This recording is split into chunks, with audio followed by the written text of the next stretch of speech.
August 1715. Versailles. The stench hit you first. Not perfume, not powder, not the carefully arranged bouquets that lined every corridor of the greatest palace on earth. Rot. The smell of flesh dying while still attached to a living man crawled through the gilded halls like an invisible plague. Courtiers pressed handkerchiefs to their faces. Servants gagged as they entered the royal bedchamber. The windows stayed shut by order of the king himself. Inside that room, Louis XIV, the Sun King, the most powerful man in Europe, the monarch who had ruled France for 72 years, was screaming. Doctors surrounded his bed. Their hands were covered in blood. His leg, swollen to twice its normal size, had turned black from the knee down. The skin had split open. You could see the bone. They were cutting into it. No anesthesia. No mercy. Just steel against rotting flesh. This is the death they erased from your textbooks. The grotesque end of a man who called himself divine. 72 years of absolute power. Absolute excess. Absolute cruelty. And it all ended here, with his body festering alive, consumed by the very rot he had inflicted on his kingdom. Welcome to Throne of Lies. What you're about to hear isn't pretty. It isn't polite. And it damn sure isn't the version they taught you in school. This is the truth. Every morning at 8:30, the same ritual. The doors to the king's bedchamber would open. Over 100 nobles would file in, arranged by rank, by bloodline, by who paid the most for the privilege. They came to watch Louis XIV wake up. The grand lever, they called it. The rising of the sun. His nightshirt would be removed by the Grand Chamberlain. A new shirt, blessed by bishops, handed to him by a duke. Each button fastened by different hands. 7 men dressed him. 30 minutes of choreographed movements that hadn't changed in decades. This was a theater, carefully staged, meticulously controlled. Louis wanted you to believe he was different. Not a man. Something more. Divine. Chosen by God himself to rule over France with absolute authority. Look at the paintings. Every portrait shows the same thing. Flawless skin, powerful stance. Eyes that seem to look through you rather than at you. The sculpture gardens at Versailles depicted him as Apollo, as Hercules, as the sun itself made flesh. He commissioned over 300 portraits during his reign. Each one a lie. Each one designed to convince the world that kings don't age, don't sicken, don't suffer the humiliations of ordinary bodies. The propaganda worked. Europe trembled at his name. His own people bowed as he passed, believing they stood in the presence of something holy. But here's what those paintings didn't show.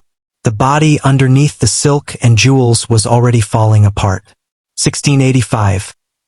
Louis was 47 years old. His mouth had become a graveyard. Teeth rotted and blackened from decades of sugar. A luxury only the rich could afford, and Louis consumed it like a drug. The pain kept him awake at night. His jaw throbbed constantly. The smell of decay leaked from between his lips. The royal physicians made their recommendation. Extraction. No anesthesia existed. No pain management. You sat in a chair, men held you down, and a barber surgeon went to work with pliers.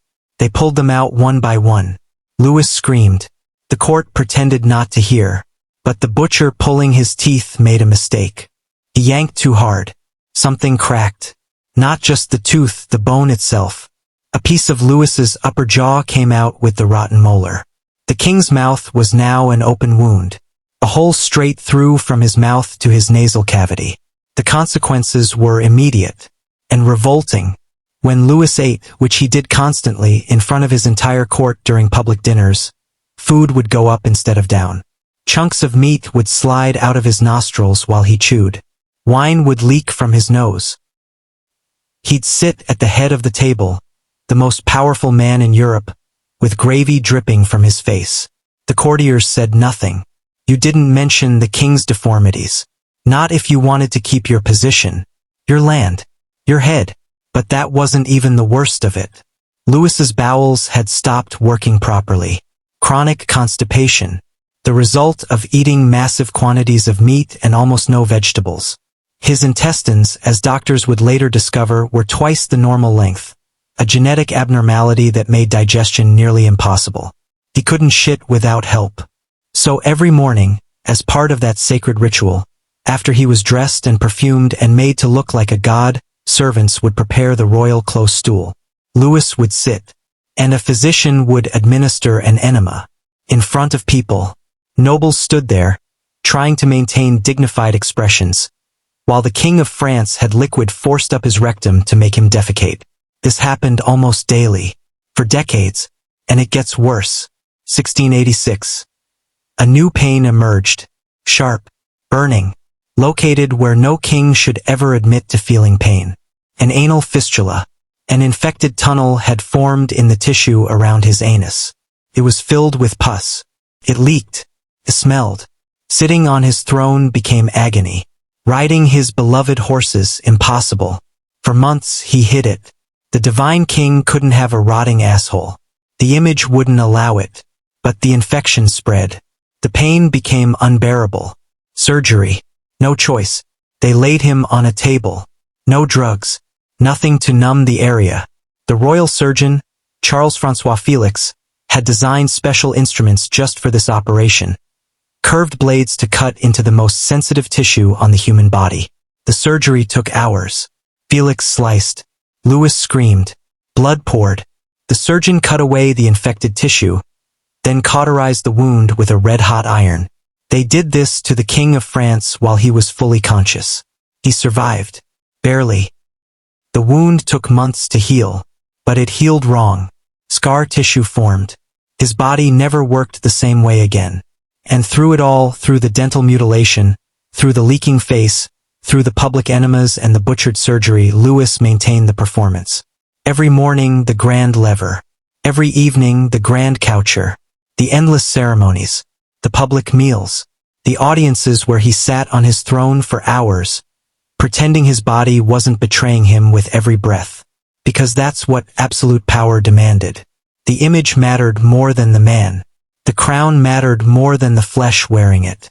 So he continued, day after day, year after year, while his body rotted from the inside out. We're showing you what 300 years of history books deliberately erased. The textbooks gave you the Sun King, the glory, the grandeur, the legend. We're giving you the truth, the rot, the screaming, the humiliation they buried beneath golden lies. Every video we make exposes another tyrant, another brutal truth, another crown built on corpses. If you want more of this, if you want us to keep pulling back the curtain on history's darkest royalty, if you're tired of the sanitized lies they fed you in school, subscribe, right now. Don't let this channel die before we've exposed them all. Hit that button. Help us reach 1,000. Help us keep telling the truth. Because once we're gone, who's going to do it? Picture this. For complete meals. Every single day. Not small portions. Not delicate plates arranged for appearance. Mountains of food. Breakfast. 3 different meat pies, a whole chicken, mutton, ham, half a dozen eggs, pastries soaked in butter. Lunch. For courses. Each course contains multiple dishes. Whole roasted animals. Platters of game birds. Fish prepared 6 different ways. Afternoon collation. More meat. More pastries. Fruit swimming in sugar syrup. Dinner. The main event. 20 to 30 dishes are placed on the table simultaneously. Boar. Venison. Pheasant. Beef. Pork. All of it for one man. Louis would eat until his stomach couldn't hold anymore. Then he'd vomit. And continue eating. The Princess Palatine, his sister-in-law, wrote it down. Watched it happen. She described how the king would consume 4 plates of soup, a whole pheasant, a partridge, a large plate of salad, mutton cut up in juice with garlic, 2 good pieces of ham, a plate of pastries, fruits, and preserves. In one sitting. But remember, half his teeth were gone. The upper part of his mouth was destroyed. He couldn't chew. So he swallowed. Chunks of meat, barely touched by his remaining teeth, forced down his throat hole. His freakishly long intestines trying desperately to break down food that arrived in solid lumps. The pain must have been constant. His stomach stretched. His intestines twisted. His body worked overtime just to process the sheer volume he forced into it. And the sugar. Louis was obsessed with sugar. Cakes, candies, preserves, fruit cooked down into concentrated sweetness. At a time when sugar was so expensive that only royalty could afford to consume it daily, Louis ate it by the pound. His body couldn't handle it, couldn't produce enough insulin to process the constant flood of glucose. Today, we'd diagnose him immediately. Diabetes. Type 2. Severe. Back then, they just watched him drink water constantly. Watched his wounds heal slower and slower. Watched infections take hold in his body and refuse to leave. The excess was killing him. Meal by meal. Year by year. His body became a factory of decay, working around the clock to process food it was never meant to handle, while sugar ate away at his blood vessels, his organs, his ability to heal. But the food was just the beginning. The doctors attending Louis XIV weren't healers. They were competing performers in a grotesque theater where the grand prize was royal favor, land grants, and pensions that would set up their families for generations. And the king's body was the stage. Guy Crescent Fagan, chief physician, the man who held the king's life in his hands for decades. His credentials? He'd written a book about plants. That's it. No surgical training. No understanding of anatomy beyond medieval texts that were wrong about almost everything. But he had ambition. And at the court of Louis XIV, ambition mattered more than competence. The treatment of choice. Bloodletting. They drained Louis thousands of times over his life. Open a vein, fill a bowl, repeat. The theory was that illness lived in the blood. Bad blood needed to come out. They took pints at a time, weakened him, made him pale, dizzy, unable to fight off infections. And when bloodletting didn't work, when the king still felt pain, still showed symptoms, the physicians got creative. Mercury, liquid death. They gave it to him as medicine, mixed into drinks, applied to wounds, administered as suppositories. Mercury was the miracle cure of the 1600s. Treated everything, cured nothing. What it did do? Destroy the nervous system, damage the brain, cause tremors, memory loss, personality changes. Louis took mercury treatments for decades. Then came the purges. Violent laxatives designed to empty his bowels completely. Antimony, a toxic metal, ground into powder and fed to the king, caused vomiting, diarrhea, dehydration. They called it cleaning the system. It was poisoning. And the physicians competed with each other. Who could suggest the most aggressive treatment? Who could promise the fastest cure? Court politics played out through the king's body. One doctor would suggest a new purgative. Another would counter with a more powerful emetic, something to make him vomit more violently. A third would recommend combining both with a fresh round of bloodletting. Louis was being tortured, systematically, by the very men sworn to heal him, and he believed in them, believed in their authority, their education, their assurances that each new agony brought him closer to health. Medicine in the 1600s was guesswork wrapped in ceremony. And the King of France was the primary victim. Louis didn't keep a careful count of his mistresses. Why would he? He was king. Women were currency. Pleasure was his divine right. Official mistresses, the ones given titles, apartments at Versailles, and stipends, numbered in the dozens. The unofficial ones? Servants? Actresses? Noblewomen passing through court? Impossible to count. And each one brought risk. Venereal disease spread through European courts like fire through dry wood. No antibiotics. No real treatment.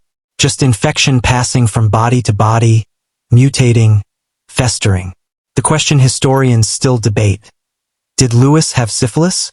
The evidence points in uncomfortable directions. His personality changed over the years. He became more paranoid, more erratic. His judgment, once sharp, grew clouded. He made military decisions that made no sense, trusted the wrong advisors, pushed policies that destroyed his own kingdom. Classic signs of neurosyphilis, the stage where the disease reaches the brain. His body showed symptoms too. Skin lesions that wouldn't heal. Joint pain that grew worse each year. The way infections took hold in his flesh and refused to leave. But venereal diseases were shameful, even for kings, especially for kings who claimed divine authority. So the doctors called it something else. Anything else. And they treated it the way they treated everything, with mercury.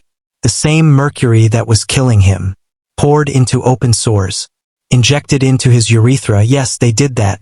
Fed to him in tonics. Mercury might kill the syphilis bacteria. Eventually, after years of treatment, it would also destroy the patient's kidneys, liver, and brain. But here's the twist. We can't be completely sure Louis had syphilis. His medical records were carefully sanitized. The symptoms could have been dozens of other things. What we know for certain: he had sex with countless women, many of whom carried diseases. He suffered from chronic infections throughout his body, and his doctors pumped him full of the most toxic substances available. Then came Madame de Maintenon, his final mistress, later his secret wife, a religious woman who convinced the aging king to turn away from his lustful ways, to become pious, devoted, faithful. Louis listened. In his 60s, he stopped taking new lovers, attended mass daily, prayed for forgiveness. Too late. The damage was done. Decades of disease, decades of toxic treatments, decades of excess had transformed his body into a walking corpse. Piety couldn't save him now. While Louis's body consumed itself, his wars consumed France. 72 years on the throne. 54 of those years spent at war. The War of Devolution, the Franco-Dutch War, the War of the Reunions, the 9 Years' War, the War of Spanish Succession. Endless, brutal, expensive beyond measure. Louis wanted glory. He wanted to be remembered as a conqueror, a warrior king whose name would echo through history alongside Caesar and Alexander. What he got: millions dead, his treasury empty, his people starving. The winter of 1693 came early. The harvests failed. Across France, peasants ran out of food. They ate grass, bark, anything they could find. Children died in the streets. Entire villages were wiped out. The estimates vary, but most historians agree. Somewhere between 1.5 and 2 million French people starved to death between 1693 and 1694. At Versailles, the banquets continued. For meals a day, mountains of meat, sugar desserts, wine flowing like water. Louis kept eating, kept feasting. While reports came in from the provinces describing corpses piled in town squares because there weren't enough living people left to bury them, he heard the reports, nodded, sent some grain from the royal stores, then ordered another war. By the time Louis XIV died, France was financially ruined. The royal treasury was empty. The country was drowning in debt it would never repay. The tax burden had crushed what was left of the economy. And the death toll? Conservative estimates put it at 4 million. 4 million dead from Louis's wars, from the famines his policies created, from the diseases that spread through armies and into civilian populations. 4 million corpses to build his legacy. Here's the thing about bodies, though. They reflect the truth you try to hide. Louis built the most beautiful palace in Europe. Versailles, a monument to his power, his taste, his divine authority. Every room is designed to project immortality. But his own body told a different story. It decayed, festered, it fell apart piece by piece, year by year, exactly like the kingdom he'd bled dry. The rot inside matched the rot outside. By 1715, both were beyond saving. August 10th, 1715. Louis was returning from a walk through the gardens at Marly, one of his smaller palaces, away from the suffocating formality of Versailles. He'd been complaining about pain in his left leg for days. A dull ache. Nothing serious. Kings got aches. He removed his stockings that evening. There it was. A dark mark. Small. Maybe the size of a coin. Just below his knee on the inside of his left leg. The physician on duty examined it. Pressed on it. Louis winced. A bruise, Your Majesty. Perhaps from the carriage ride. Louis nodded. Accepted the explanation. The king cannot be sick. Not at 76, not after 72 years of ruling. Not now. They wrapped the leg. Applied some ointment. sent him to bed. The next morning the spot was larger and darker. By August 12th it had turned black. Completely black. The skin around it had taken on a grayish tint. And there was a smell. Faint, but present. The smell of something dying. Courtiers began to notice.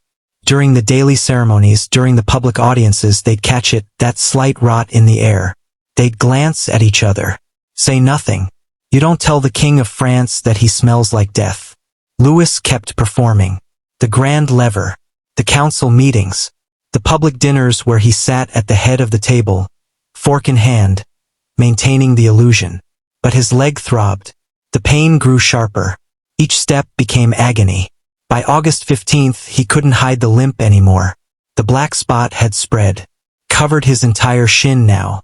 The flesh felt wrong. Cold to the touch, hard in some places, disturbingly soft in others. And the smell had gotten worse. Much worse. Gangrene. Tissue death. It happens when blood stops flowing to a part of the body. Without blood, without oxygen, the cells die. They don't die quietly. They don't just shut down and disappear. They rot. The bacteria that normally live on your skin, in your body, harmless when everything's working, they see an opportunity. Dead tissue. No immune system fighting back. A feast. They multiply, spread, release toxins, produce gases that make the flesh swell and bubble. And the smell? That's the bacteria breaking down proteins, releasing sulfur compounds, cadaverine, putrescine, the same chemicals that make a corpse reek. Louis's leg was becoming a corpse while still attached to his living body. The flesh turned from gray to black. The black spread upward, past his knee now, reaching toward his thigh. The skin felt like leather, hard, cracking in places. Then it started to split. Fissures opened in the blackened skin. Yellowish fluid leaked out. Pus mixed with dead tissue. The cracks widened. You could see the muscle underneath. Or what used to be muscle. Now it was just stringy, gray matter that barely resembled human flesh. His leg swelled. The infection produced gas, bubbles forming under the skin, making it stretch and bulge. Within days, his left leg was twice the size of his right. The smell filled his bedchamber. Heavy, thick, the kind of stench that coats the back of your throat and won't leave. Servants assigned to his room began fainting. Not from fear, from the actual smell. The body's natural response to the odor of decomposition, nausea, gagging, loss of consciousness. They'd open the windows. Louis would order them closed. He didn't want anyone outside hearing what was happening. Didn't want the weakness to be known. So the windows stayed shut. And the smell concentrated. Courtiers who came for audiences would prepare themselves before entering. Breathe through their mouths. Press perfumed handkerchiefs to their faces. Try not to vomit in front of the king. Louis knew. Of course he knew. He could smell it too. Could see the black rot spreading up his leg. Could feel the dead weight of tissue that no longer belonged to a living man. But he kept performing the ceremonies. Kept sitting for audiences. Kept pretending. The king cannot be sick.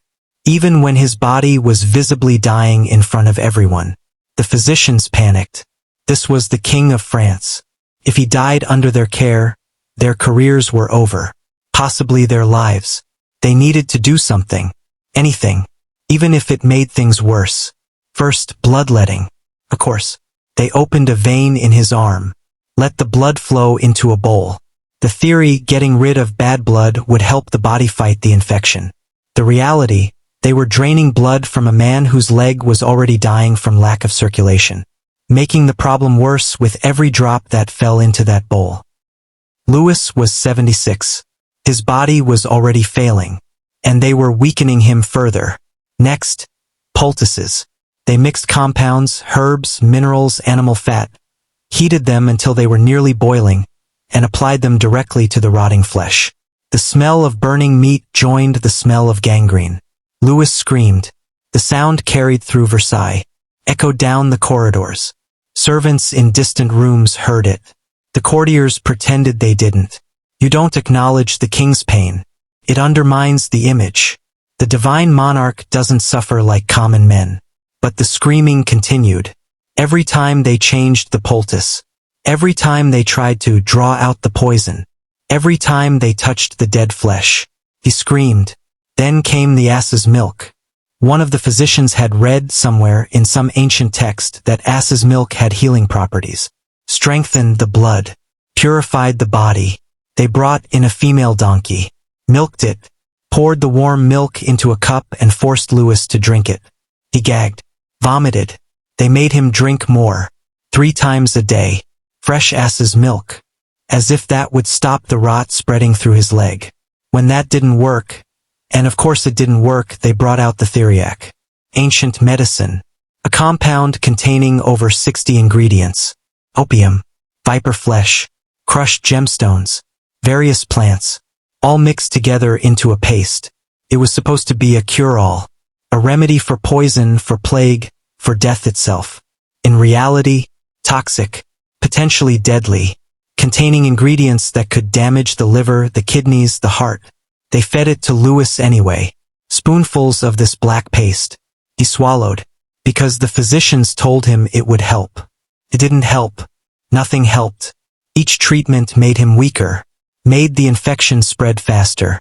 The bloodletting drained what little strength he had left. The burning poultices damaged healthy tissue around the gangrene. The theriac poisoned his organs while they were already failing. The doctors were killing him, and they knew it, but they couldn't stop, couldn't admit defeat, couldn't stand before the court and say, "There's nothing we can do." So they kept cutting, kept burning, kept draining, and Louis kept screaming. This is the uncensored history they don't want you to know. The version they taught you in school? Louis XIV died peacefully, surrounded by loved ones. A dignified end to a glorious reign. The truth? He rotted alive, screamed in agony while quacks tortured him with useless treatments, died slowly, painfully, his body consuming itself while servants fainted from the smell. They buried the story, deliberately, for 300 years. We're digging it up. Subscribe. Help us hit 1,000. Help us continue the mission. Don't let the truth die with this channel. August 20th. The palace began posting bulletins. Every morning, every evening. Updates on the king's condition, written in careful language, displayed in the public corridors of Versailles.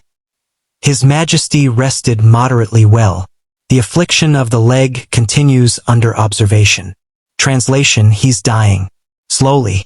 The courtiers gathered around these bulletins like vultures circling a carcass, reading between the lines, calculating, planning, because when a king dies, everything changes.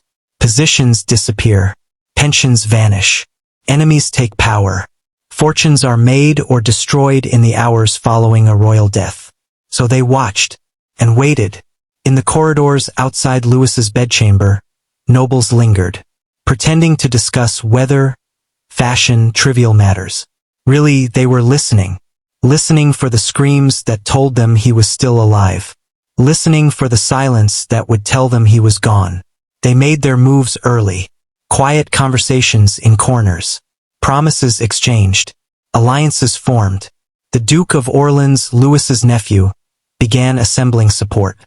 He'd be regent for the 5-year-old great-grandson who would inherit the throne. That meant power. Real power. Others positioned themselves around Orleans, offered loyalty, made deals, all while Louis lay 15 feet away, his leg rotting off his body. His family came to visit, had to visit. Royal protocol demanded it. His son had died years earlier. His legitimate grandsons dead, all 3 of them. His great-grandson, Louis XV, was just a child, 5 years old. They brought the boy to see him once. The child walked into the bedchamber, saw his great-grandfather, the Sun King, the living god, reduced to a groaning skeleton in a bed surrounded by the stench of decay. The boy's face went pale. He started crying. They took him out, never brought him back. Can't risk the infection spreading to the air. Can't risk the future king catching whatever was consuming the current one. So Louis rotted alone, surrounded by doctors who were killing him, surrounded by courtiers who were already dividing up his kingdom. The daily bulletins continued. His Majesty's condition remains grave. Prayers are requested. Everyone knew what that meant. August 25th. The gangrene reached his thigh. The black rot, which had consumed everything below his knee, spread upward. Faster than anyone expected. His thigh swelled. The skin stretched, turned gray, then black. By August 26th, it had reached his groin. The infection was entering his torso. Once it reached his internal organs, death would come quickly. The physicians increased their efforts. More bloodletting, more poultices, more theriac. Louis was barely conscious now. The fever had taken hold. His temperature spiked. Sweat soaked through the sheets. He shivered despite the summer heat. And he started talking. Delirium. The fever cooking his brain. The infection spreading toxins through his bloodstream. He rambled. Shouted orders to generals who'd been dead for decades. Argued with mistresses from 50 years ago. Relived battles. Relived triumphs that never happened. The courtiers who witnessed it wrote it down later. Described the king thrashing in his bed. Screaming about wars, about enemies, about glories that existed only in his deteriorating mind. But there were moments, brief moments, when the fever broke slightly, when his mind cleared, and in those moments he knew, he could feel it, the death spreading through his leg, through his body, the flesh that no longer belonged to him, the rot consuming him from the outside in. August 28th. Priest was called. Father Letellier, the king's confessor, the man who would hear his final sins before death. Louis was lucid enough for this, clear enough to understand what was happening. The confession lasted hours. What did he say? The church kept those words secret, but reports leaked. Whispers spread through Versailles. He confessed to the wars, to the millions dead, to the famines he'd ignored while feasting. He confessed to the excess, the mistresses, the children he'd fathered and abandoned, the wives he'd humiliated. He confessed to the cruelty, the executions, the religious persecutions, the torture of Protestants who refused to convert. The priest listened, gave absolution, administered last rites. But Louis didn't die. Not yet. August 29th. The fever spiked again. His body convulsed. The physicians prepared for the end. They administered last rites again. Just in case. He still didn't die. August 30th. Another confession. Another round of last rites. The king kept living. Kept suffering. His body refusing to surrender even as it rotted away. August 31st. Morning. The lead physician, Fagan, stood at the foot of Louis's bed. Behind him 3 surgeons. They'd brought instruments. Saws, knives, clamps, needles for cauterization. Fagan spoke carefully, choosing his words. Your Majesty, the infection has spread beyond what treatments can address. There is one option. We can remove the leg, above the infection. It may save your life. Amputation. Cut off the rotting limb before the gangrene reached his vital organs. It was a long shot. Louis was 76, weak from blood loss, ravaged by fever. The operation itself might kill him. The shock alone could stop his heart. But it was the only chance. Louis looked at the physicians, at the saws they'd brought. Then he spoke. His voice was weak, but clear. A king does not lose his leg. Silence in the room.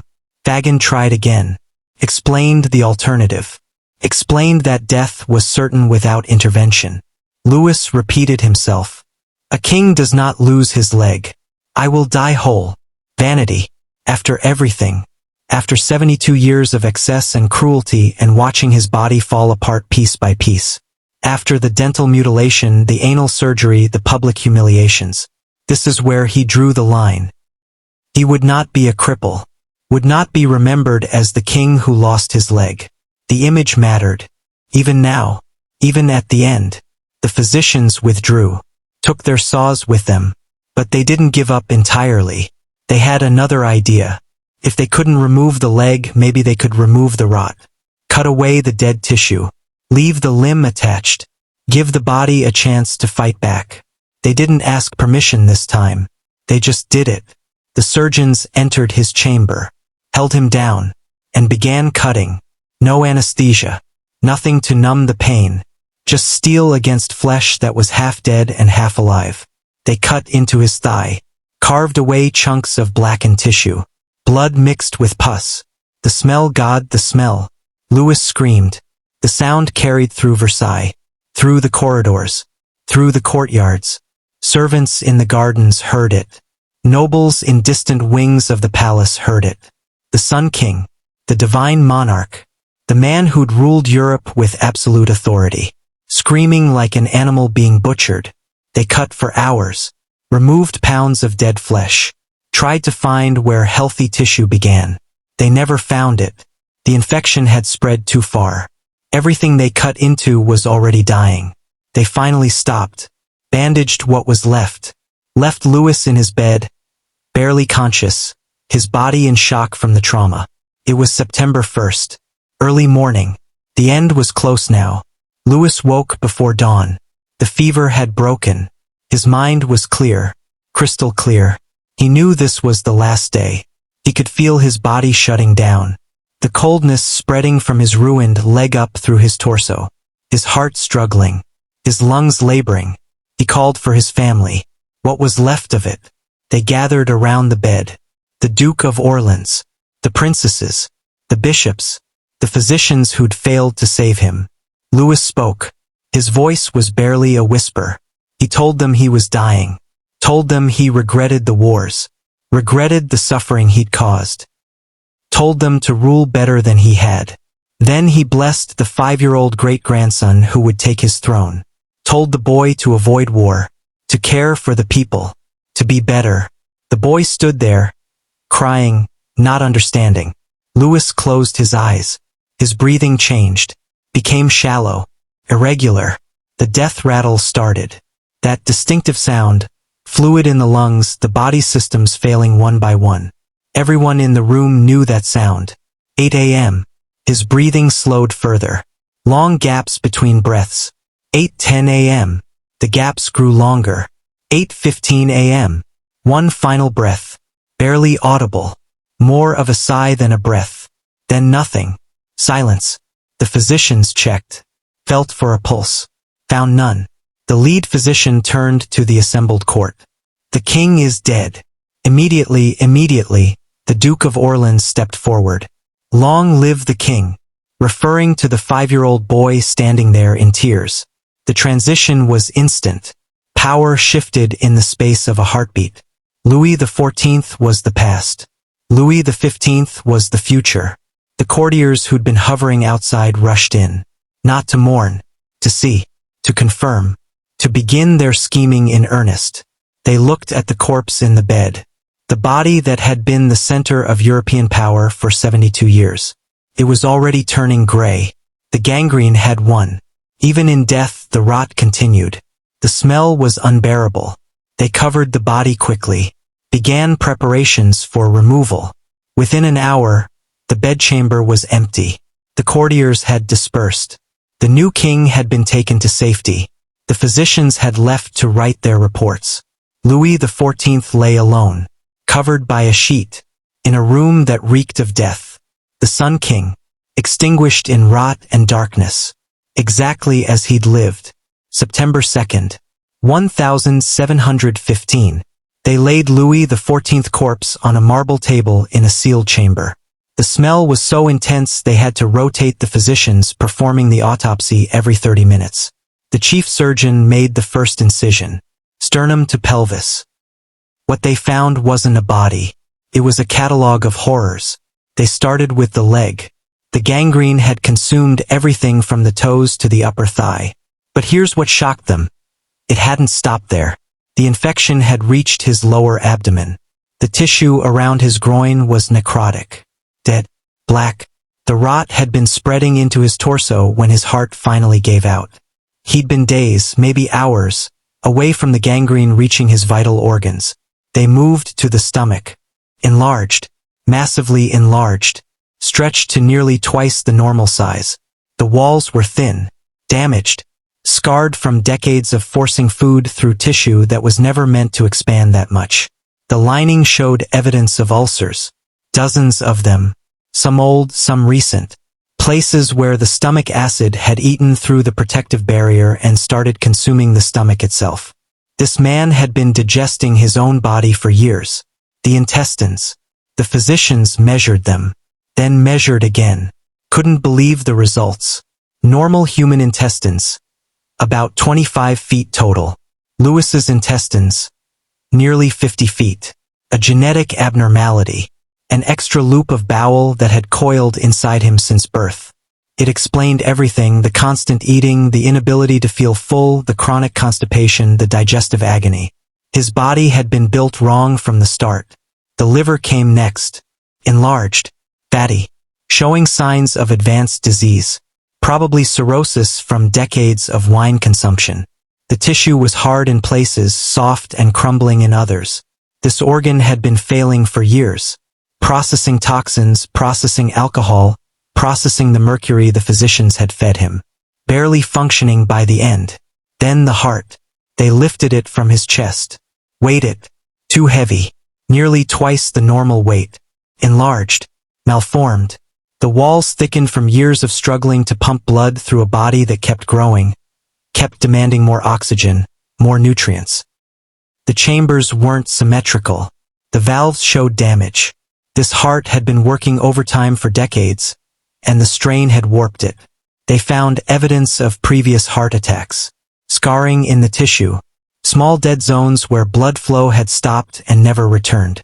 He'd been dying from heart disease for years, just slowly enough that no one noticed. The kidneys were next. Shriveled. Damaged. Showing signs of chronic disease. The mercury treatments had done this. Years of toxic metal passing through these organs, destroying the delicate filtration system. By the end, his kidneys were barely processing waste. His blood had been slowly poisoning him. The lungs, scarred, filled with fluid, evidence of repeated infections that had never fully healed. This explained the coughing fits in his final years, the shortness of breath, the way he'd struggle to walk even short distances. His lungs had been drowning, slowly, for years. They opened his skull. The brain showed atrophy, shrinkage, unusual for his age. The tissue was discolored in places. Evidence of neurosyphilis? Possibly. Evidence of mercury poisoning? Definitely. Evidence of multiple small strokes? Almost certainly. His mind had been deteriorating along with his body. The paranoia, the poor decisions, the erratic behavior in his final years, it wasn't just old age. His brain had been dying. The autopsy took 6 hours. When they finished, the lead physician looked at what they documented. Pages and pages of findings. A catalog of disease, deformity, and damage. This body had been a walking nightmare. Multiple organ systems failing simultaneously. Infections old and new. Genetic abnormalities. Toxic damage from treatments meant to heal. Louis XIV hadn't died from gangrene. The gangrene just happened to be the thing that finished him off. He'd been dying from everything all at once. For years. The autopsy report was sealed immediately. Not destroyed. That would raise questions. But sealed. Locked away. Access restricted to the highest levels of government. The official announcement went out the same day. His Majesty Louis XIV passed peacefully in his sleep, surrounded by loved ones, after a brief illness. His body will be interred with full honors befitting France's greatest king. Brief illness. The man had been rotting alive for 3 weeks, had been suffering from multiple fatal diseases for years, had died screaming in agony after his physicians cut chunks of flesh from his living body. Brief illness. The court historian was instructed on what to write. The reign of Louis XIV would be remembered as glorious, as the apex of French civilization, as the age when France dominated Europe. No mention of the famines, the wars, the millions dead, the bankrupt treasury, and absolutely no mention of how he died. The body needed to be buried. Fast. The gangrene was still active, still spreading. The corpse was decomposing rapidly in the summer heat. Even embalmed, even treated with preservatives, the rot was winning. They scheduled the funeral for September 9th, 8 days after death. Lightning fast for a royal funeral, which normally took weeks to arrange. They built a sealed coffin, lead-lined, airtight, because the smell hadn't stopped. Even dead, even embalmed, Louis XIV reeked of decay. They held the funeral at night, limited attendance, rushed through the ceremony, got him in the ground as quickly as possible. Evidence buried. Literally. Within a year, the sanitized version was gospel. Louis XIV, the Sun King, builder of Versailles, patron of the arts, France's longest reigning monarch, a golden age personified. The history books wrote themselves. Or rather, they were written by people with a vested interest in the myth. The paintings remained. Those hundreds of portraits showing the God King in all his glory. Those became the truth. Those became what people remembered. The medical records were filed away, hidden in archives, forgotten.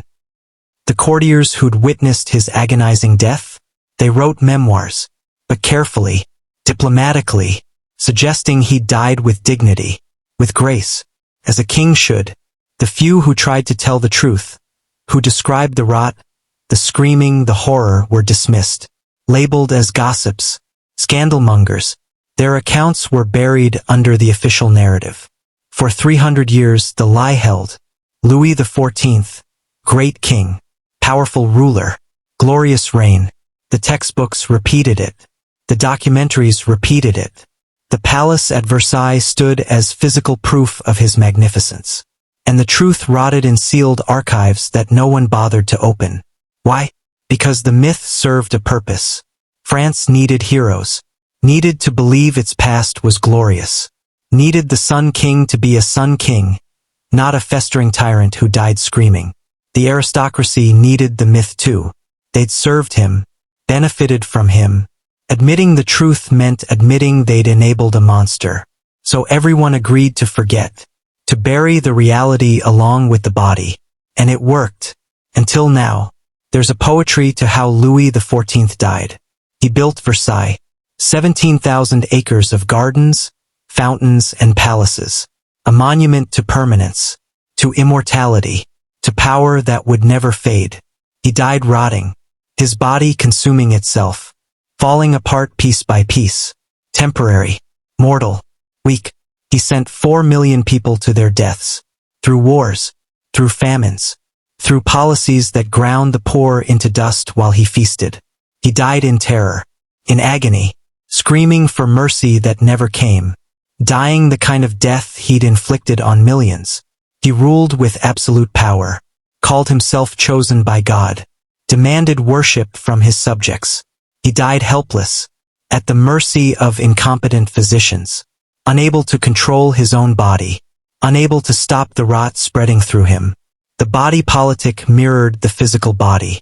France in 1715 was bankrupt, hollowed out, the treasury empty, the people starving, the infrastructure crumbling. Decades of war and excess had bled the nation dry, just like Louis's body, organs failing, systems breaking down, consumed from within by its own excesses. The gangrene in his leg was the gangrene in his kingdom. Both were rotting. Both were dying. Both were the inevitable result of 72 years of unchecked consumption.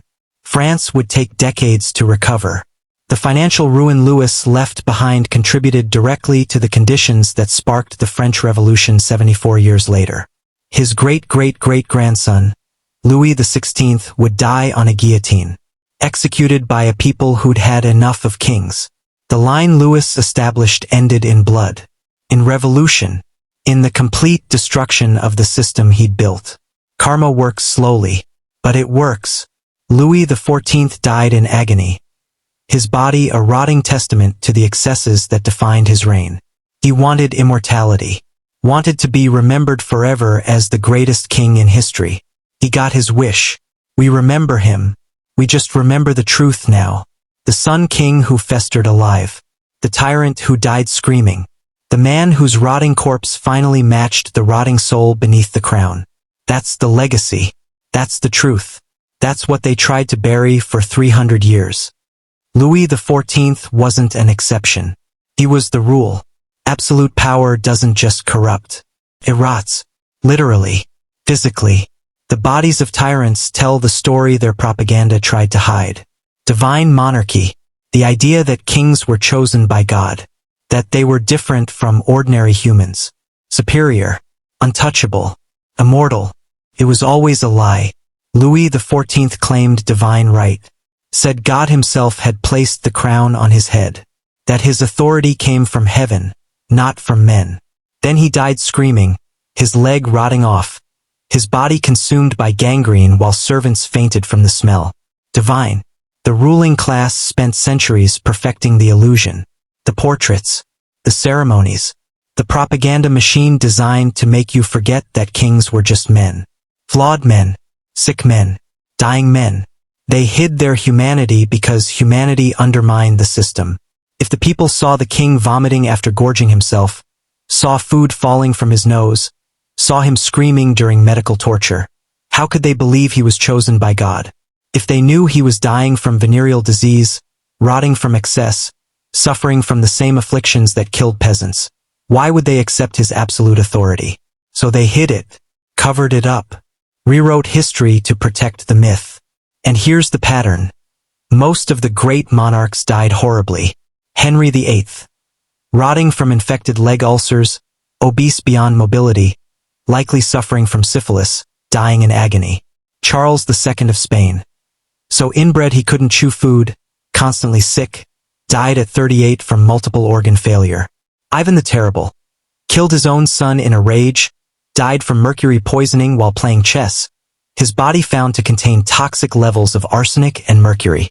Catherine the Great. The legends say she died in a bathroom accident. The reality? Stroke. Found on the floor. Took hours to die. Undignified. Mortal. The list goes on. And on. Because absolute power creates the conditions for absolute decay. No one can tell you no. No one can stop you from eating yourself to death. From drinking poison disguised as medicine. From waging wars that destroy your kingdom. From indulging every appetite until your body breaks. Louis XIV death reveals the truth about all of them. Strip away the propaganda. Look at the medical records. Examine the autopsy reports. Every golden throne hides a rotting corpse. Every single one. This is what we do here. Throne of Lies exists for one purpose. To expose the brutal truth behind history's darkest royalty. The textbooks gave you heroes. Kings and queens who built empires, who shaped history, who deserved worship. We're giving you reality. The cruelty. The excess. The bodies that rotted while their subjects starved. The tyrants who called themselves divine while committing atrocities. Every episode. Every story. We pull back the curtain on the lies they buried. Because history is darker than they taught you. Much darker. The propaganda lasted for centuries. But it doesn't have to last forever. We're just getting started. Louis XIV was one story. One rotting king among dozens. There are more. So many more. Rulers who tortured their own people. Queens who bathed in blood. Emperors who committed genocide and called it glory. Monarchs whose deaths were so grotesque, so horrifying, that the truth was buried immediately. We're digging them all up. This channel is the antidote to the sanitized history you learned in school. The brutal, honest truth about the people who held absolute power. And we're not stopping. You just spent 40 minutes learning what they tried to bury for 3 centuries. The death of Louis XIV. The gangrene. The screaming. The rot. The truth that every history textbook deliberately erased. But here's the reality. This channel is fighting an uphill battle. YouTube's algorithm doesn't favor the truth. It favors channels with numbers, subscribers, engagement, proof that people care. Right now, Throne of Lies is fighting to reach 1,000 subscribers. 1,000. That's the threshold where YouTube starts taking us seriously. Where they start recommending these videos to people who need to see them. Where we can continue exposing these lies. We're close, but not there yet. And every single person who watches this video and doesn't subscribe, That's a missed opportunity. That's another chance for this channel to die before we've exposed all the tyrants who deserve it. You just watched Louis XIV get torn apart. You saw the truth behind the golden legend. If that mattered to you, if you want more stories like this, if you're tired of the sanitized version of history, subscribe. Right now. Not later. Not maybe after I think about it. Now, hit that subscribe button. Turn on notifications so you don't miss the next video. Because we're about to expose another monster. Another ruler whose true story was buried. Another throne built on lies. Helps us continue the mission and ensure the truth doesn't die in the algorithm. Will you be one of them? Or will you scroll past and let these lies continue? The choice is yours. But make it now. Before you forget. Before this video disappears into your watch history and you never think about it again. Join the mission to expose history's darkest truths. Don't let the truth die with this channel. Speaking of buried truths. England, 1536. A queen accused of adultery. 5 men executed. A king desperate for an heir. They told you Anne Boleyn was guilty, that she deserved the executioner's sword. They lied. What really happened was darker, more calculated, more brutal than any affair. Henry VIII didn't just kill his wife. He destroyed her, systematically, deliberately, using propaganda, torture, and a rigged trial. And the execution? It wasn't quick. It wasn't merciful. We're exposing it all. The truth they've hidden for 500 years. Next time on Throne of Lies. You won't want to miss it. Subscribe now. Turn on notifications. Because the truth is coming. And it's going to shock you.